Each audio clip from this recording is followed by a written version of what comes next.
Assalamualaikum warahmatullahi wabarakatuh. Selamat pagi dan salam sejahtera bagi kita semua. Shalom. Jadi pada kesempatan kali ini saya akan mencoba menjelaskan mengenai penerapan Pancasila dalam kehidupan sehari-hari, khususnya dari kelima sila yang ada di dalam Pancasila. Jadi ini sebagai tugas untuk menyelesaikan suatu tugas PPKN. Tapi sebelumnya saya akan memperkenalkan nama saya. Perkenalkan, nama saya Mr. Sayang dengan NIM A0121308. Saya Prodi Agribisnis Universitas Sulawesi Barat. Jadi kita semua pasti sudah mengetahui bahwa Pancasila ini adalah dasar negara dan ideologi negara. Yang dimaksud dengan ideologi negara itu adalah Pancasila sebagai lambang dalam persatuan bangsa Indonesia untuk mengarah ke lebih baik. Artinya bahwa Pancasila ini sebagai simbol persatuan kita dalam bangsa Indonesia. Jadi di dalam Pancasila ini ada beberapa lambang yang akan saya jelaskan. Yang pertama itu adalah banteng, yang kedua rantai, yang ketiga pohon beringin, yang keempat kepala banteng, dan yang kelima itu pari dan kapas. Baik, saya akan menjelaskan mengenai sila pertama. Sila pertama itu adalah ketuhanan yang Maha Esa. Dengan sila pertama ini berarti mengajak kepada kita untuk tidak memaksakan kehendak orang lain untuk memilih-milih agama, atau wajib memeluk agama masing-masing. Dan di dalam agama itu ada peraturan-peraturan masing-masing yang harus kita lakukan dan harus kita praktekkan sesuai dengan keyakinan. Contoh daripada penerapan agama ini atau penerapan dari sila pertama ini, yaitu ketuhanan yang Maha Esa, yaitu rajin beribadah. Yang kedua itu berdoa sebelum makan dan berdoa sebelum tidur dan berdoa sesudah tidur. Dan untuk lebih jelasnya, mari kita simak video dari penerapan sila pertama, yaitu berdoa sebelum makan dan berdoa sebelum tidur dan sesudah tidur.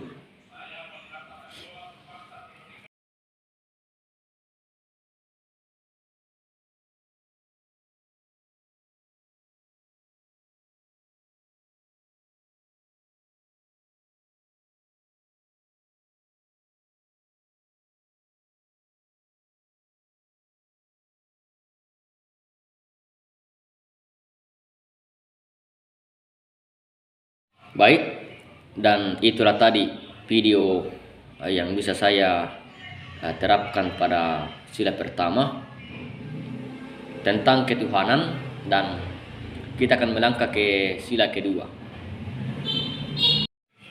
Jadi pada sila kedua ini adalah di mana sila kedua ini yaitu kemanusiaan yang adil dan beradab. Jadi ini mengandung arti bahwa sila kedua ini mengajak kepada kita untuk memperlakukan manusia sebagai suatu derajat yang sama. Artinya bahwa jika kita mencari teman, jangan kita memilih-milih teman. Jangan kita bilang karena ini agama Buddha atau ini agama Katolik, saya tidak mau berteman dengan dia. Jangan begitu, karena di dalam Pancasila itu atau dari sila kedua ini mengajarkan kepada kita untuk tidak membeda-bedakan teman atau tidak memilih-milih teman. Jadi contoh yang terpapar dalam sila kedua ini yaitu yang saya sudah katakan tadi, tidak membeda-bedakan teman dengan menghargai orang yang lebih tua dan juga menolong orang dalam pada saat dalam keadaan sakit. Dan untuk lebih jelasnya, mari kita simak video dari sila kedua yang saya sudah siapkan. Itu kendala perasaan kita yang di sana ada mengalami sedikit kerusakan yang signifikan. Ya, kalau saya lihat itu kan kita harus adakan evaluasi kembali untuk perusahaan itu. Oh ya. Karena saya lihat masih banyak rumah yang kita harus akan Misi ya, bisa masuk. ya silakan masuk. Oke, masuk. Ya.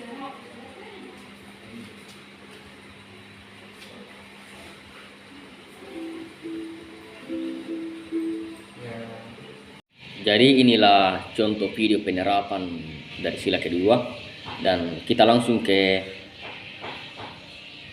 sila ketiga, yaitu Persatuan Indonesia dengan melambangkan pohon beringin.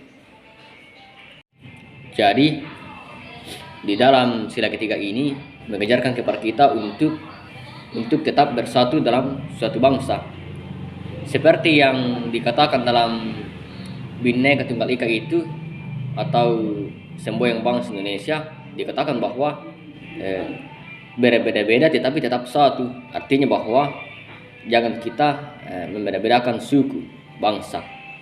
Walaupun dia adalah suku Mandar, dia adalah suku Jawa, suku Bugis, tapi kita adalah satu. Jadi jangan kita bilang bahwa karena dia adalah suku Bugis atau dia adalah suku Mandar, jadi saya tidak mau bersatu. Jangan begitu, karena di dalam sila ketiga ini adalah satu ideologi, makna dari ideologi Indonesia, yaitu Pancasila, yang dikatakan persatuan Indonesia atau persatuan seluruh Indonesia, mulai dari suku Bugis, suku Mandar, semua suku yang ada di Indonesia adalah menjadi satu kesatuan.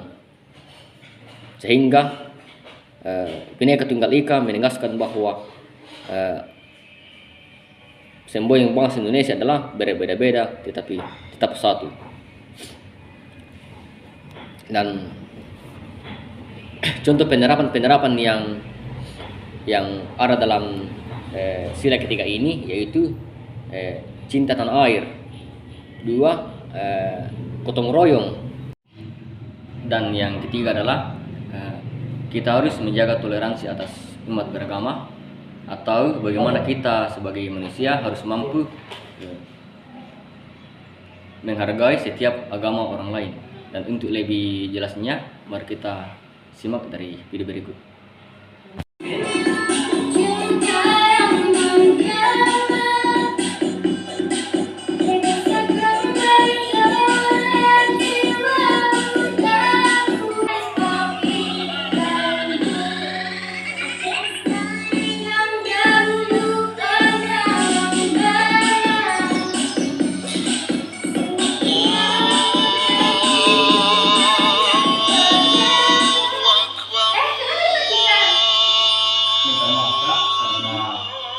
Kita sebagai orang yang peduli terhadap Pancasila, jadi kita juga harus menghargai dari Pancasila yang terkandung dalam sila ketiga tentang persatuan. Jadi bisa teman kita lagi ibadah atau umat muslim ibadah, kita harus menghargai ibadah mereka supaya tidak terganggu dari kita. Jadi kita harus menghargai setiap agama-agama di Indonesia, gitu.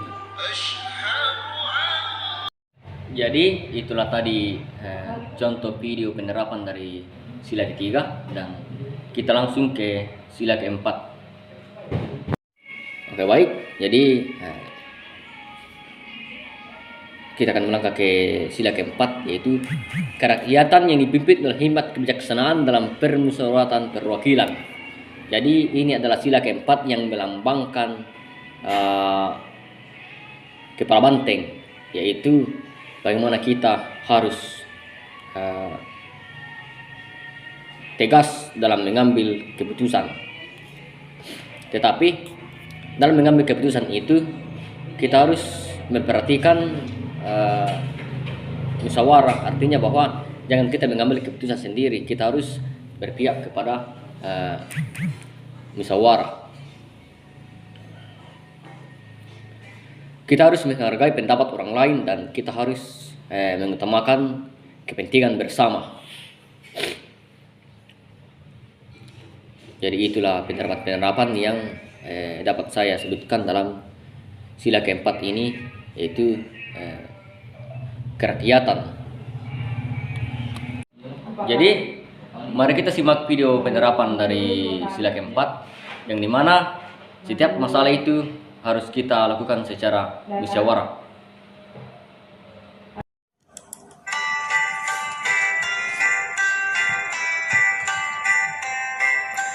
Bila ada suatu masalah, bermusyawarah untuk mufakat.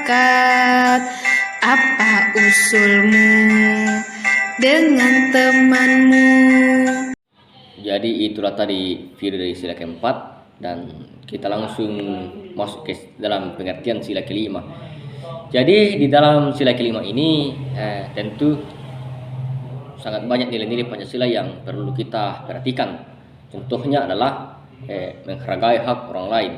Jadi menghargai hak orang lain ini sangat penting dalam kehidupan kita sebagai bangsa Indonesia, karena di mana hak untuk hidup, misalnya hak untuk memilih pendapat hidup, jadi itu adalah hak kita. Contoh lain misalnya menghargai pendapat orang lain, yaitu adalah salah satu contoh daripada keadilan. Suka memberi pertolongan terhadap orang yang susah. Jadi dari sila kelima ini juga mengajarkan kepada kita untuk memberi kepada sesama kita yang lebih membutuhkan pertolongan.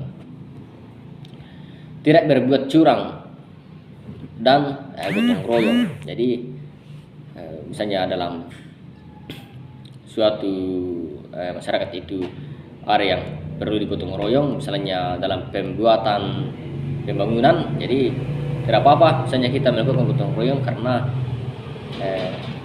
ini adalah nilai-nilai Pancasila yang terkandung dalam Pancasila. Menghargai hasil karya orang lain. Jadi jangan kita menertawakan atau menghina karya orang lain karena jelek, tetapi marilah kita menghargai karya orang lain itu dengan senang hati. Jadi untuk lebih mendalami daripada penerapan sila kelima ini, mari kita menyaksikan dari contoh video sederhana tentang keadilan.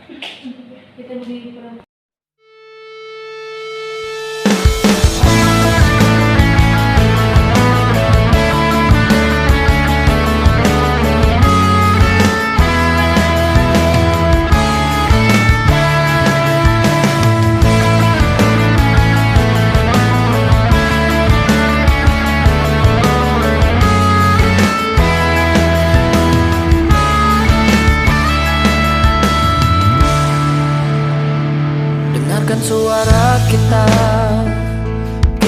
bebas berbatas hanya Baik, jadi itulah tadi sedikit materi dari saya dan video mengenai pemaparan dari kelima sila, dan semoga kita semua dapat mengerti seberapa pentingnya Pancasila dalam kehidupan kita sebagai manusia yang hidup di dalam negara Indonesia. Dan jika dalam video ini banyak yang kurang jelas atau kata-kata yang kurang jelas, jadi mohon dimaklumi karena maklumlah kita masih dalam proses belajar. Jadi mohon dimaafkan. Jadi mungkin ini yang bisa saya jelaskan, dan selamat memperingati hari raya puasa bagi orang yang umat muslim, dan salam rahayu saya akhiri dengan assalamualaikum warahmatullahi wabarakatuh. Selamat siang.